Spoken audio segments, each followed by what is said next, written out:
In my playbook tonight, Michael Jackson left a world of fans when he died. He also left what I would call a mess, a legal mess. It's going to go on for years. Here's what we know. This morning, we got our first look at the legal 7-year-old Jackson will. Michael's mom gets the kids. If she can't take care of them, then they go to Diana Ross. Michael's dad gets nothing. Neither does his second wife, Debbie Rowe, mother to the 2 oldest kids. I'd venture to bet there's going to be some real fighting over the money, as it's going to continue on for a long time. Let me bring in NBC chief legal correspondent Dan Abrams. We expected this, didn't we? Well, we expect a fight. I mean, there were fights throughout Michael Jackson's life. I mean, all his life, there were fights over money. So there's no question there's going to be fights over his will. But just because he says that Katherine Jackson should be the one to get custody doesn't mean that she will. Mm-hmm. You can't, in a will, decide who gets to take care of children. No shocker his dad was left out? No, I mean, it's not a surprise. I mean, it's long been known that he didn't have a great relationship with his dad. So where's the big fight going to be? Is it all about the money? Well, I mean, look, I don't know who's going to fight for custody of the kids. I mean, would the nanny fight for custody of the kids? I don't know. So that's going to be question one, is who's going to seek custody.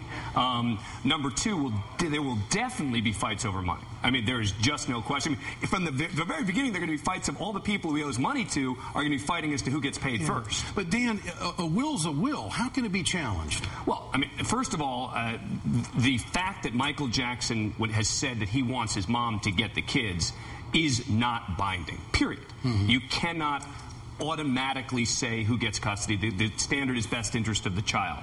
But there's always ambiguity, and there are questions about the circumstances surrounding the will. And was it executed in a valid way? And was there another will that came later, et cetera, et cetera? So there always can be questions. But look, if it's a good will and it was done well, then it's going to be tough to challenge. How good can a will be if you owe people $500 million? Well, look, you can still remember the interesting thing about Michael Jackson's assets are most of them are these sort of ongoing assets. So Michael Jackson was constantly running out of money and leveraging what money he was going to make. So now, if he's eventually able to pay back, his estate is able to pay back all the money that he owed, then you don't have anyone who's spending all the money the way Michael Jackson did, and then you just got an asset. Are you surprised, because you covered the trial, and you saw a lot of negativity surrounding Michael Jackson, are you surprised at the outpouring worldwide in support and love for this guy? No, I mean, during the trial, every day, I mean, when this guy is at his lowest point, there were throngs of these fans out there from around the world coming to court every day to support Michael Jackson. And that's always been bizarre to me. Even if you like his music, the guy, Michael Jackson, the person, has always been this guy who I think would be tough to identify with. And yet, people weeping around the world isn't surprising to me after seeing them at the trial. Outselling Elvis. Short term. No, I mean, we'll see. I mean, it's the first month. We'll see long-term what happens. But look, no one has questioned whether he was a great musician. But a lot of people have questioned whether he was a great guy.